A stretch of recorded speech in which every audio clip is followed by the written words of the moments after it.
মহাশিৱৰাত্ৰি উপলক্ষে দেৱাদিদেৱ মহাদেৱক আৰাধনা ভক্তগণৰ মনোবাঞ্ছা পূৰণাৰ্থে শিৱ মন্দিৰে মন্দিৰে লানি নিচিকা সুত ভক্তগণৰ শিৱৰ আশীষ ল'বলৈ শিৱসাগৰৰ ঐতিহাসিক শিৱদৌলতো বিৰিধি বাট নোহোৱা এটা পৰিৱেশে বিৰাজ কৰিছে।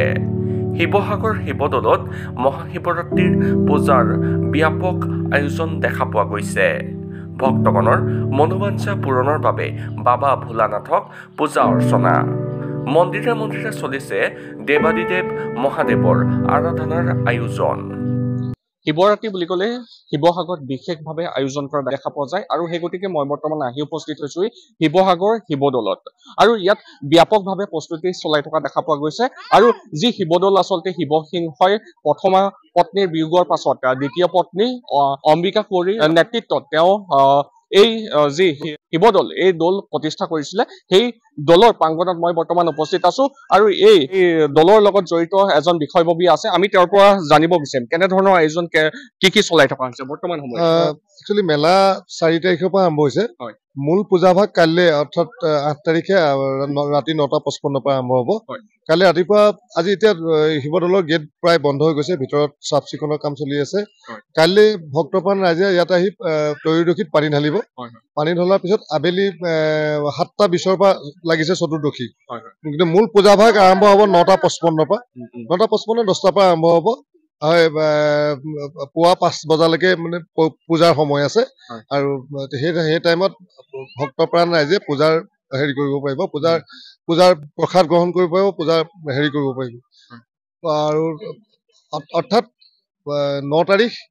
9 তাৰিখলৈকে চতুৰ্দশী আবেলি 7টালৈকে আছে। এতিয়া ভক্তপ্ৰাণ ৰাইজে ইয়াত শিৱক পানী আৰু বেলপাত দিব পাৰিব আৰু প্ৰসাদ দিব পাৰিব তেখেতলোকে।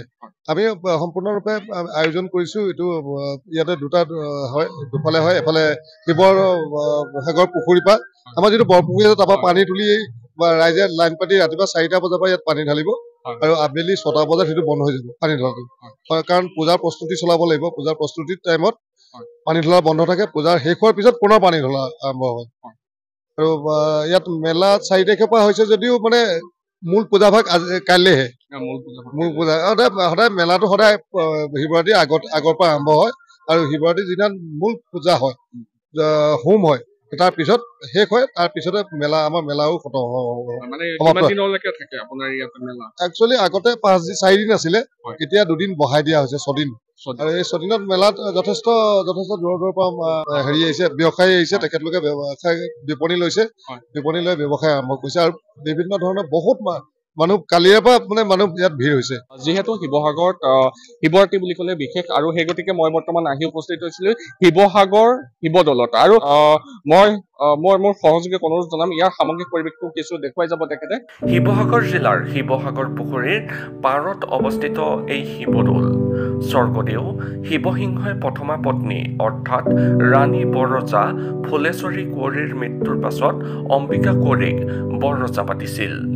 এইগৰাকী কোঁৱৰীৰ নিৰ্দেশ ক্ৰমে 1731 খ্ৰীষ্টাব্দৰ পৰত সোণৰ কলচীৰে সৈতে শিৱদৌল, দেৱীদৌল আৰু বিষ্ণুদৌল নিৰ্মাণ কৰাৰ লগতে শিৱসাগৰ পুখুৰী খন্দোৱা হৈছিল। এই শিৱদৌল অসমৰ সকলোবোৰ দৌলতকৈ ওখ দৌল। এই দৌলৰ উচ্চতা প্ৰায় 180 ফুট। অন্যহাতে দৌলটিৰ ওপৰত থকা এটি কলচী আছে আৰু এই কলচীৰ উচ্চতা প্ৰায় 8 ফুট। শিৱদৌলৰ কলচীটোত থকা সোণখিনি এৰুৱাই নিবৰ কাৰণে মানে কলচীটোলৈ গুলিয়াইছিল, কিন্তু কলচীটো বা সোণখিনি খহাব নোৱাৰিলে। 1950 চনৰ ভূমিকম্পত কলচীটো খহি পৰিছিল যদিও ইয়াক আগৰ স্থানত স্থাপন কৰা হয়। এই দৌলটোত সদায় শিৱৰ পূজা অৰ্চনা হয়। শিৱৰাত্ৰিত এই দৌলৰ কাষতে এখন ডাঙৰ মেলা হয়, য'ত নেকি বহু দূৰ দূৰণিৰ পৰা বহু ব্যক্তিয়ে এই মেলাত বিপণী দিয়া দেখা পোৱা যায় আৰু এই মেলাত লাখ লাখ লোকৰ সমাগম হয়। শিৱৰাত্ৰি উপলক্ষে শিৱসাগৰত শিৱদৌলৰ প্ৰাংগণত আচলতে এইদৰে মেলা উদযাপন কৰা দেখা পোৱা যায়। মোৰ সহযোগে ইয়াৰ সামগ্ৰিক পৰিৱেশটো আপোনালোকক দেখুৱাই গৈছে আৰু ইয়াত বহু লোকে এই মেলাত আহি ভিৰ কৰা দেখা পোৱা গৈছে আৰু ইয়াত বিভিন্নজন বিক্ৰেতা আছে, ব্যৱসায়ী আছে। আমি তেওঁলোকৰ পৰা জানিব বিচাৰিম, ক'ৰ পৰা আহিছে আপুনি? আমি গুৱাহাটীৰ পৰা আহিছো দাদা। কিমান দিন হ'ল ইয়াত অহা? ইয়াত অহা 4 দিন হৈ গ'ল। 4 দিন। বিক্ৰী কেনেকুৱা চলিছে? এতিয়া তাতটোত চলি আছে, আজি অলপ হৈছে আৰু কালিলৈ হ'ব। কেনেকে দিছে এইবিলাক? লেডিজ পেণ্ট, প্লাজো আছে, চিগৰেট পেণ্ট আছে, ট্ৰাউজাৰ পেণ্ট আছে আৰু এইবিলাক হাফ পেণ্ট আছে। দেখুৱাই দিব আপুনি, উলিয়াই দেখুৱাই দিব। এইটো হৈছে ট্ৰাউজাৰ পেণ্ট, এইবিলাক আছে আমাৰ প্লাজো, এইটো হৈছে ডাঙৰ প্লাজো, চব আছে, কুৰ্তি আছে, এইবিলাক চিকেন কাৰী ছেট আছে। ইয়াত বিভিন্ন এটা কুৰ্তি আছে। আপোনালোকৰ গুৱাহাটীত নিজৰ দোকান আছে নেকি? দোকান আছে ফেঞ্চি বজাৰত। ফেঞ্চি বজাৰ এয়া চুজ কৰো ফ্ৰণ্ট চাইডত, ফুটপাথত দোকান আমাৰ। ব্যৱসায় এইদৰে আহি ইয়াত ভিৰ কৰা দেখা পোৱা গৈছে। বিভিন্নজনে আচলতে বিভিন্ন ব্যৱসায় কৰা দেখা পোৱা গৈছে। এই মেলাত এইদৰে গুৱাহাটীৰ পৰা এওঁলোক আহি এই স্থানত উপস্থিত হৈছেহি আৰু বিভিন্নজন আছে। আমি তেওঁলোকৰ পৰা জানিব বিচাৰিম। আপুনি গুৱাহাটীৰ পৰা আহিছে? হয়। এতিয়া বৰ্তমান কেনেকুৱা ধৰণৰ কালেকশ্যন আছে? কুৰ্তিৰ বাহিৰে কুৰ্তি আছে আৰু কি কি? নাইৰা আছে, ছেট আছে, কুৰ্তি ছেট আছে, নাইৰা আছে, পুৰা কুৰ্তি হ'ব। কিমানৰ পৰা প্ৰাইচ ষ্টাৰ্টিং? আমাৰ 250 পৰা ষ্টাৰ্ট আছে, 700 লৈ। 700। অলপ দেখুৱাব নেকি? এইবিলাক আছে আপোনাৰ, অলপ মোক সহযোগে দেখুৱাই যাব। অলপমান কুৰ্তি দেখুৱাই যাব। হয়, আপোনালোকে দেখা পাইছে 250, 300। 300ত আপোনালোকে পাই যাব। এনেদৰে বিভিন্নটা কাপোৰে বৰ্তমান সময়ত শিৱসাগৰ শিৱদৌলৰ এই মেলাত উপলব্ধ হৈ গৈছে। এইটো কিমান ক'লে প্ৰাইচ? 250। অনলি 250 আপোনালোকে আহিব পাৰে এই মেলাত। মোৰ সহযোগে দেখুৱাই গৈছে এনেকুৱা ধৰণৰ বিভিন্ন ধৰণৰ কাপোৰে বৰ্তমান সময়ত শিৱসাগৰ শিৱদৌলৰ যি মেলা, প্ৰত্যেক বছৰে আচলতে শিৱদৌলৰ শিৱৰাত্ৰিৰ যি প্ৰাংগণৰ এই সময়ছোৱাত আচলতে দেখা পোৱা যায়। তেওঁ মেলা অনুষ্ঠিত কৰা দেখা পোৱা যায় আৰু এইদৰে আচলতে বিভিন্নখন বিপণী আহি এই মেলাত ভিৰ কৰা দেখা পোৱা যায়। দেখুৱাই গৈছো ইয়াৰ সামগ্ৰিক পৰিৱেশ। এইদৰে আচলতে বিভিন্ন লোকে আহি এই বিপণীসমূহত ভিৰ কৰা দেখা পোৱা গৈছে। লোকে লোকাৰণ্য হৈ পৰিছে। সামগ্ৰিক পৰিৱেশ দেখুৱাইছো। ক'ৰ পৰা আহিছে আপুনি? আমি গুৱাহাটীৰ পৰা আহিছো। গুৱাহাটীৰ। শিৱসাগৰত যিহেতু শিৱৰাত্ৰি বুলিয়ে শিৱসাগৰলৈ অহা হ'ল নে অন্য কামত? শিৱৰাত্ৰি বুলি অহা গৈছে। শিৱৰাত্ৰি বুলি ইয়াত কাইলৈ অহা হ'ব নে? কাইলৈ যিহেতু শিৱৰাত্ৰি হয়, শিৱৰাত্ৰি থাকিবই লাগিব।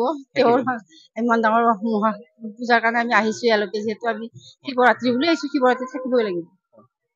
এইদৰে ভক্তবান ৰাইজে আহি শিৱদৌলত ভিৰ কৰা দেখা পোৱা গৈছে। বিভিন্নজন ভক্তবান ৰাইজে শিৱৰাত্ৰিৰ প্ৰাকখনত শিৱদৌলত বিশেষভাৱে উপস্থিত হোৱা দেখা পোৱা গৈছে আৰু মোৰ সহযোগে ইয়াৰ সামগ্ৰিক পৰিৱেশ দেখুৱাই গৈছে।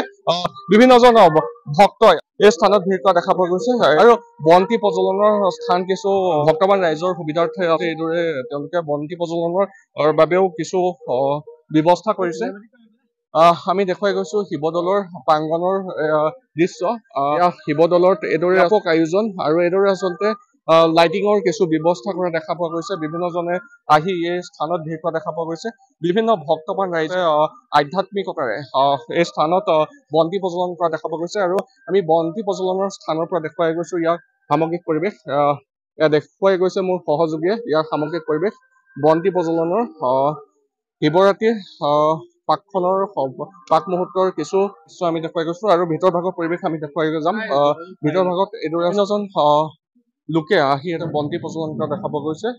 মোৰ সহযোগে দেখুৱাই গৈছে ভিতৰত শিৱসাগৰত বৰ্তমান উদুলি মুদুলি পৰিৱেশে বিৰাজ কৰিছে আৰু মোৰ সহযোগে ইতিমধ্যে ইয়াৰ শিৱদৌলৰ প্ৰাংগণৰ সামগ্ৰিক পৰিৱেশ দেখুৱালে আৰু এনেদৰে আচলতে অনাগত দিনত এনেধৰণৰ প্ৰতিবেদন পাই থাকিবলৈ চাই থাকিব DNN নৰ্থ ইষ্ট।